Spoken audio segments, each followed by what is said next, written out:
Olá, bem-vindos à nossa campanha Felicidade Sem Medo. Vamos juntos desinverter o Brasil. É uma iniciativa da Associação Stop Destruição do Mundo e das Faculdades Trilógicas Kep e Pacheco. Hoje nós estamos trazendo aqui para nosso canal, para essa campanha de desinversão do Brasil, o psicólogo e psicanalista internacional Dr. João Léo Pinto Lima. Ele é psicólogo pela PUC Campinas e fez especialização em psicanálise integral, né? Em vários países, Estados Unidos, Europa, né? Muito obrigado. Obrigado pelo convite. Ele também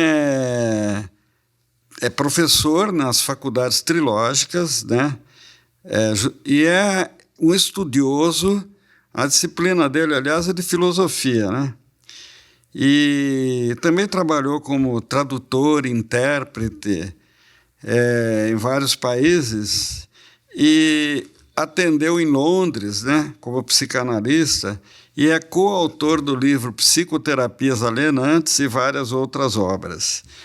Então, professor João Léo Pinto Lima e doutor em psicanálise, eu gostaria de fazer uma pergunta, né? Quais são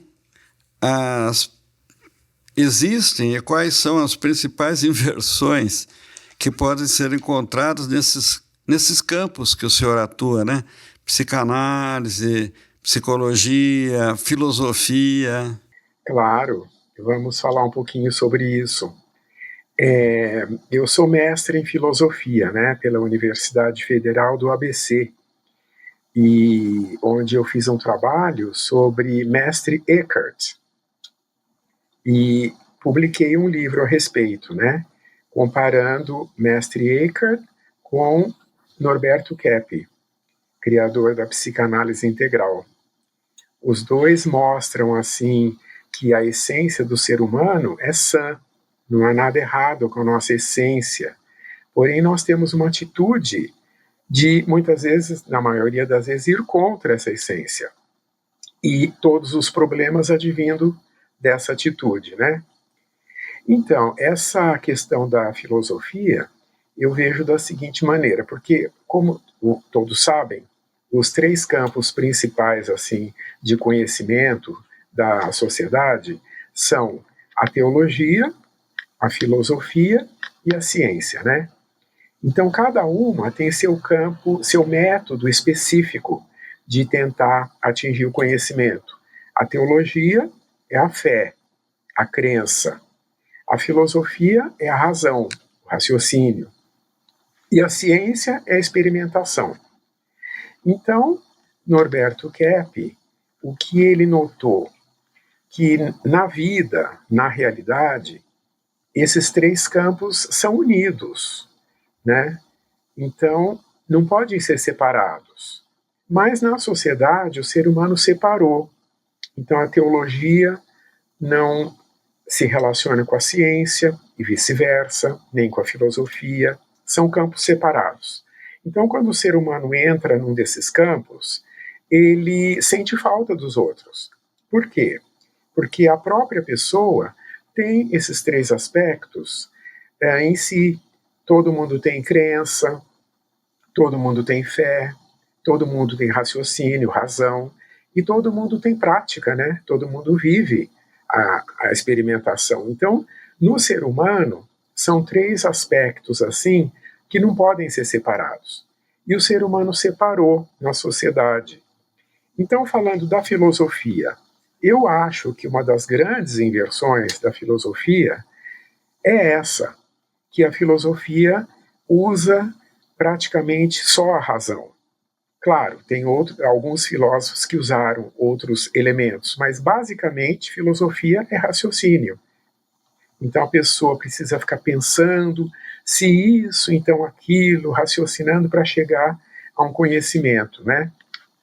Quando a filosofia faz isso, ela deixa de lado os dois outros aspectos, da crença e da experimentação.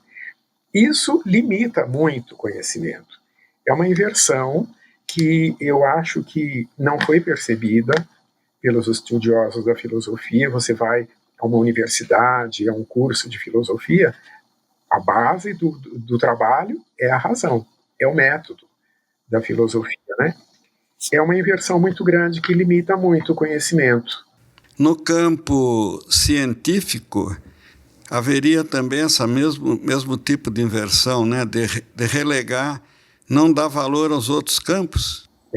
Com certeza, talvez mais ainda, né? Principalmente quando a ciência resolveu se tornar o que é denominado de científica, a ciência científica, né? Tem que se tornar assim materialista. Então, ela não quer seguir, por exemplo, a fé, né, Ortiz? A fé, geralmente se pensa que seja um assunto de religião, de crença apenas em Deus. Então, ficou restrito esse conceito. Fé não é só isso. Fé é você aceitar o que vem à sua consciência. Por exemplo, eu sei que eu estou conversando com você e seu público, né? Agora, se eu nego isso, como é possível? É uma coisa que eu estou vendo, estou percebendo, eu sei. Isso é a fé. Isso acontece assim no dia a dia de todas as pessoas. A pessoa vê, ela amanhece o dia, ela olha para o dia, ela acredita que o dia está ali, né? Imagina se a pessoa não acreditar, ela não existe. Então, fé não é uma coisa assim limitada a religiões, a igrejas, né? Fé é o que a pessoa sabe, o que está na mente dela, através da consciência. Não é uma questão da pessoa ter ou não ter. Todo mundo tem fé. Agora, ela pode negar o que ela percebe. Então, e a ciência, quando ela tentou assim ficar materialista, que é depois da Idade Moderna, né? Então ela perde muito, porque ela não atinge o conhecimento completo, né, integral, ficando assim apenas no que é observável pelos cinco sentidos, porque a ciência esquece que o que os cinco sentidos não captam também é observável. Por exemplo, todo mundo não sabe o que a pessoa está sentindo. Ela não está vendo com os olhos, não está sentindo o cheiro do sentimento, mas ela tem certeza que o sentimento está ali. É observável. A ciência moderna, deixando isso de lado, ela fica muito limitada, né? Também tem na ciência essa inversão, sim. É interessante, né? E também parece-me que há essa questão da ética que a crença, a teologia traz, né? Da pessoa procurar ser boa, ser honesta, ser, assim, boa para a sociedade, para os outros, né? E parece-me que a ciência moderna não tem essa preocupação, né? Parece que está se dedicando à fabricação de armas, fabricação de, assim, de coisas tanto boas quanto que não são boas, né? Tanto faz, qualquer coisa pode ser feita, né? O que o senhor acha disso? Concorda com isso? Claro, com certeza. Então, há uma diferença entre ética e moral, né? Moral são os costumes de um determinado grupo social. E esses costumes podem ser relativos. Um grupo achar que uma coisa é certa, outro grupo achar que outra coisa é certa. Seria assim a moral daquele grupo, né? Ética não é isso. Ética é a pessoa aceitar o que vem à sua consciência. Então, ética é uma coisa que todo mundo tem. Isso é inerente ao ser humano. Não é uma questão de querer ter ou não, né? É uma questão de aceitar ou não. Então todo mundo sabe o que é bom, o que é ruim. Por exemplo, o ladrão, né? O ladrão, ele quer se convencer de que roubar não tem problema. Fala, vou roubar, é melhor e tal. Mas ele mesmo não quer ser roubado, não é verdade? Então ele sabe que roubar não é bom. E assim acontece com todo ser humano. O ser humano sabe o que é bom, o que não é, o que é certo, o que é errado. Não é uma questão de discussão filosófica. Isso é a ética que já está inerente em todo ser humano.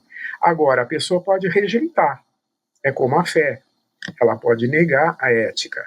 Então, como você falou, Ortiz, muito da ciência moderna e da tecnologia ela quer desconsiderar essa noção do que é bom e o que é ruim. Ela sabe qual é, mas ela não quer levar em conta. E começa, então, tudo vale. Então, fazer armas para destruir a humanidade é válido, ela faz. Ela desconsidera uma coisa que, no fundo, ela sabe muito bem se é boa ou se não é, né? É muito interessante isso, né? E essa questão que o senhor falou, né? Que fé é a pessoa aceitar o que ela já sabe na consciência, né? E tem essa questão na etimologia que fé é fidelidade, né? Então, ser fiel ao que sabe, né? Sabe o que eu penso às vezes, professor Dr. Léo? Aquelas pessoas que viam Cristo, por exemplo, né? Elas tinham a sensação de estar diante de uma pessoa excepcional, né? Incrível, né? Que poderia ajudá-las. A pessoa tinha essa sensação, né? Aí ela podia ser fiel a essa sensação, né? Ou não. Se ela era fiel, ela falava, vou pedir ajuda para ele, né? E aí sarava. Por isso que Cristo falava, tua fé te salvou, né? E já no caso das outras, da cidade dele, as pessoas olhavam, sentiam isso, que estavam diante de um ser incrível, mas ele não é o filho do carpinteiro? Como assim? E aí não conseguiam melhorar, né? Interessante essa questão, né? Muito. E isso depois é levado para situações mais práticas do dia a dia, né? Claro, fazer isso com o Criador, né, é muito grave para nós, né? Nós perdemos. Mas no dia a dia, por exemplo, tem agora uma tecnologia limpa, né, que foi criada e tudo mais, e quando às vezes ela é levada assim para grandes centros tecnológicos para ser aprovada e usada, muitas vezes esses cientistas, eles olham, eles veem que funciona, eles veem que é bom, mas como eles não conseguem explicar, porque não são humildes, porque podem entender, mas como não são humildes, não está dentro do que eles imaginam, negam. Então, negam uma evidência, estão vendo a coisa funcionar na frente, isso é uma infidelidade, né? Olha, doutor Léo, o senhor atendeu pessoas na Inglaterra, aqui no Brasil e tudo, né? E a gente sabe, né, que obteve resultados incríveis, assim, de curas, de pessoas que melhoraram, sanaram seus problemas, né? Então, eu pergunto assim, há alguma diferença entre a metodologia que a psicanálise integral do Dr. Norberto Kepp usa e a psicanálise tradicional, a psicologia, tem alguma... Qual é que seria a diferença no que tem de singular, né, nesse método de tratamento que dá muito bom resultado? É muito diferente, porque a psicanálise tradicional, geralmente, ela não aceita que nós somos seres criados por um criador e estamos dentro das leis que ele criou, né? Então, geralmente uma visão ateia e tenta explicar todo o comportamento humano de um ponto de vista médico, organicista, né? Principalmente de atividades assim do nível afetivo sexual, fisiológico. E a psicanálise keppiana, ela parte desse princípio, que nós fomos criados e estamos mergulhados em algo que foi criado por um ser que tem normas, que tem leis, que tem, né? E quando a gente quer sair desse sistema, nós adoecemos e temos toda sorte de problemas econômicos e tudo mais, né? Isso é explicado, por exemplo, na Bíblia, no Gênesis, na criação, né? Que nós somos criados numa situação boa, perfeita, mas não aceitamos, quisemos fazer uma outra. E aí começamos a ter todos os nossos problemas.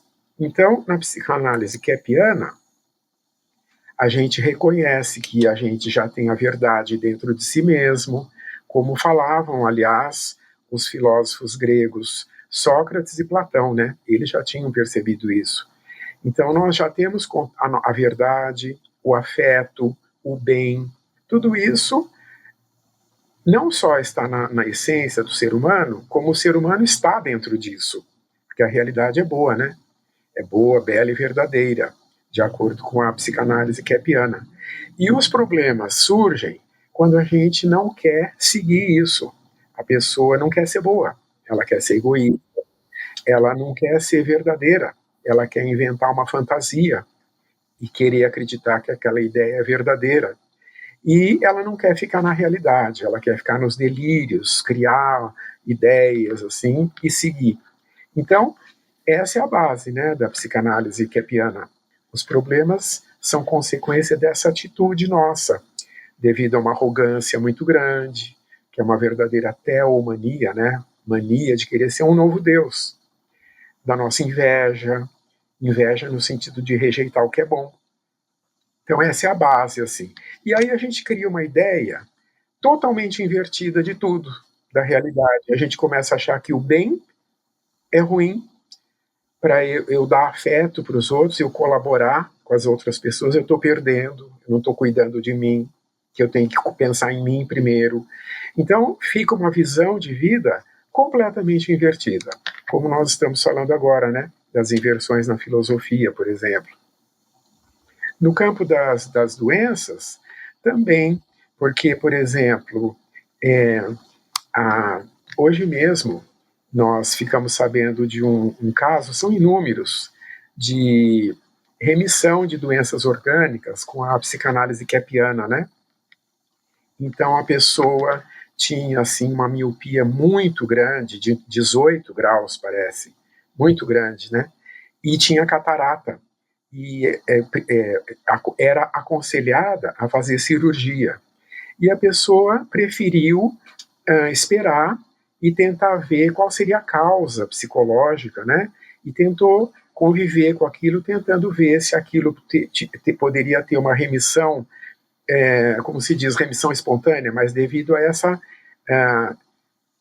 essa volta ao próprio interior, tentando sentir e perceber o que a consciência estava mostrando, né? Qual era essa atitude que a pessoa podia estar tendo para estar tendo esse problema. Inclusive, visão é uma coisa muito simbólica, né? Visão é ver, é ter consciência. A pessoa estava com a sua consciência muito fechada, com miopia muito forte. A pessoa começou a pensar nisso, auxiliada pela psicanálise kepiana, e ela sarou 100% da catarata e a miopia baixou em 1/3 do que estava. E quando ela apresentou isso na medicina, eles não acreditavam. Então achavam que ela estava, até pediram documentação, não acreditavam. Então eles tinham o fato diante deles e não acreditavam. Então é uma questão assim, como você falou, Ortiz, de ser infiel, né, ao que sabe, as evidências que tem. É uma infidelidade. É interessante essa questão, né, que o senhor falou da teomania, inveja e tudo, que esses são considerados pecados capitais, né, na teologia. Então, é uma correlação muito grande entre o que a teologia fala. Ela fala também, né, do que mais? Preguiça, avareza, né? Vários pecados que são ira, né? A ira, a medicina sabe, né, que a ira a pessoa tem um infarto, né? Ela tem pressão alta, AVC e tudo. Então é um pecado chamado na teologia, mas até na medicina sabe-se que é uma patologia, né? É muito interessante. Então isso que o senhor falou da questão da ateia, a psicanálise ser ateia foi o problema, né? Que tirou a possibilidade maior desse gênio que foi o Freud, né? Porque o método é usado ainda dele, né? O método ele foi incrível, né? Não, foi um grande gênio, mas cometeu esse erro básico, né? De não admitir o Criador, que ele sabia muito bem que existe. Uhum. Negou, foi infiel, né? Se ele tivesse sido fiel à consciência, inclusive o pai dele era religioso, né? Podia ter, o trabalho dele seria já muito incrível, mais do que foi, né? Ele se enganou porque ele foi um grande gênio, né, Ortiz? Porque ele foi o primeiro que percebeu que a gente é movido por fatores que a pessoa não percebe. Por exemplo, quando a gente muitas vezes tem preguiça, nem está percebendo que está com preguiça. Tem, né? Tem assim inveja, tem raiva do bem dos outros, nem nota que tem. E ele percebeu isso. Ele falou assim: olha, você não está percebendo, mas você está sentindo coisas aí que nem você está percebendo. E essas coisas estão te dominando. Isso é a psicanálise. Ele inaugurou uma nova fase na humanidade, um grande gênio. Só que ele se confundiu, ele pensou que isso fosse a pessoa tivesse essa inconsciência por natureza, que a pessoa tem um inconsciente. Então essa foi a primeira grande desinversão que Kepp fez na psicanálise. Né? Ele falou, não é que a pessoa tenha inconsciente, ela tem consciência. Ela inconscientiza o que ela sabe. É diferente. É uma atitude de não querer ver o que está vendo. Como a gente, inclusive, está falando, né? De ser infiel ao que sabe. Então, o Freud aí partiu para outros enganos, né? Mas essa descoberta inicial dele foi muito genial e é muito científica, porque realmente o nosso problema começa quando a gente não quer admitir o que sabe, o que sente. A pessoa sente uma coisa, não quer admitir. Então, essa luta contra o que a gente a pessoa luta contra o que ela é. Adoece, né? Adoece e, inclusive, é por isso que morremos também. E o senhor, que é psicanalista, me diga uma coisa: é muito difícil a pessoa conseguir enxergar o que ela não quer enxergar? Ela já enxerga, né? Então, na psicanálise keppiana, isso que é mostrado para ela. Ela é mostrado, fala, mas olha, você já está vendo. Ninguém precisa falar, você já sabe, né? Por evidências, e a pessoa vai contando casos, vai contando o que sente, o que fez e tal. E nesse diálogo, na análise, é mostrado para ela. E ela, aí depende do que você falou, depende da ética. A pessoa sabe e ela reconhece o que se passa no interior dela. Agora, se ela for ética, ela vai admitir e vai, assim, poder usar toda a sanidade que ela tem no interior, né? Que o ser humano tem. Na base, todo mundo é são, mas agora já não é mais. Agora, se ela não tiver essa ética, ela vai insistir em reprimir aquilo com todas as consequências negativas, né? Mas com esse método é mais fácil, porque a pessoa percebe a inversão, né, Ortiz? Porque assim, por que a gente não quer aceitar o bem? Porque acha que o bem é ruim, acha que vai ter prejuízo. Então, com essa descoberta de Kepp sobre a inversão, a pessoa tem mais chance, ela fala, é verdade, olha, eu não querendo estudar, achando que estudar ia me cansar, eu não querendo trabalhar, achando que trabalhar me esgota, quero me aposentar o mais rápido possível. Ela percebe, não é isso. Ela desinverte, é mais fácil para a pessoa desinverter. E aí é mais fácil dela admitir e aceitar. A pessoa acha, né? Como o senhor disse, que ser bom é ser bobo, né? Tem essa ideia. E que ser desonesto é ser esperto, né? É interessante isso daí, né?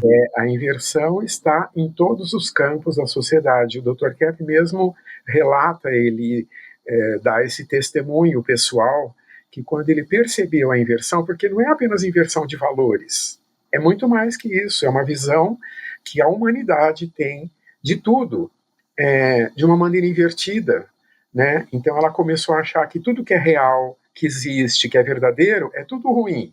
A pessoa é que tem que criar um novo mundo, que seria melhor. Total inversão. Então o Dr. Kepp falou, quando ele fez essa descoberta, ele falou, puxa, então nós temos que desinverter praticamente tudo na civilização. A economia, as artes, né? Que mais? A ciência, e até a teologia tem muitas inversões, né? Achando que Deus é que castiga, que Deus é que pune o ser humano, colocando o que nós fazemos no Criador. Então, há inversões em todos os campos. Por isso que a gente tem agora essa campanha, né, Ortiz? Vamos desinverter o Brasil, para começar, e depois o mundo, se possível, né? Não querendo ser utópico, mas por que não? Se tudo está invertido, né? Utopia é achar que pode se continuar como está e dá tudo certo, né? Doutor Léo, quantos anos o senhor já tem de prática psicanalítica? Eu comecei a atender através da psicanálise keppiana em 1979. Nós tínhamos alguns colegas que estavam já dentro da área e começamos a atender desde essa época. É uma longa experiência mesmo. Olha, é um trabalho muito lindo. Eu acho, particularmente, um dos trabalhos mais bonitos que existe, esse trabalho de lidar com o interior do ser humano. É o mais necessário, né? Se nós queremos realmente ter um mundo desinvertido, né? E esse é um trabalho que tem que ser feito mesmo cientificamente, né? Agora, por uma ciência como essa que o senhor explicou, que tem ligação com a filosofia e com a teologia, não pode separar, né? Nós falamos do gênio de Freud, precisamos reconhecer o gênio de Norberto Kepp, né? Esse grande cientista que fez essa novidade no mundo, que é essa unificação. Quer dizer, ele reconhece que os campos da teologia, da filosofia e das ciências são unidos por natureza, mas o ser humano é que dividiu, né? Então ele reuniu isso, e nesse trabalho dele, principalmente da interiorização, é algo assim extremamente necessário, né? Como o Dr. Kepp fala, que é para nós restaurarmos a nossa verdadeira natureza. E ele explica, ele fala, olha, eu uso esse termo restaurar comparando com um trabalho de um restaurador de arte. Um restaurador de arte pega um quadro antigo, uma pintura, uma escultura, e ele vai restaurar. Ali houve manchas, né? Houve estragos naquela pintura, então ele vai restaurar, quer dizer, ele não vai fazer uma outra obra, ele vai tentar recuperar aquela obra original. Então, Kepp fala, por isso que ele gosta de usar essa palavra, de restaurar o ser humano para a sua verdadeira natureza, como nós somos criados no paraíso, né? Então, a gente, lidando assim com a vida interior, com as nossas atitudes patológicas, nós vamos, na medida do possível, restaurando a nossa verdadeira realidade, que é boa, né? Todo mundo quer a felicidade. Então, Kepp conseguiu, com seu trabalho, montar um método, né, um sistema para possibilitar isso ao ser humano. É uma maravilha. Então nós tivemos o grande prazer, a grande satisfação de conversar com este psicanalista que tem meio século de experiência internacional e trouxe aqui as pérolas do conhecimento que ele tem para nós, né? Então, muito agradecido, Dr. Léo, e espero que nós possamos voltar novamente em outras entrevistas, né? Muito obrigado. O senhor tem alguma mensagem final para falar? Sim, eu acho que as pessoas que ainda não conhecem o trabalho de Norberto Kepp, a psicanálise integral, também chamada trilogia analítica, devem tentar conhecê-la o mais rápido possível. Obrigado. Obrigado você. Até a próxima. Até a próxima.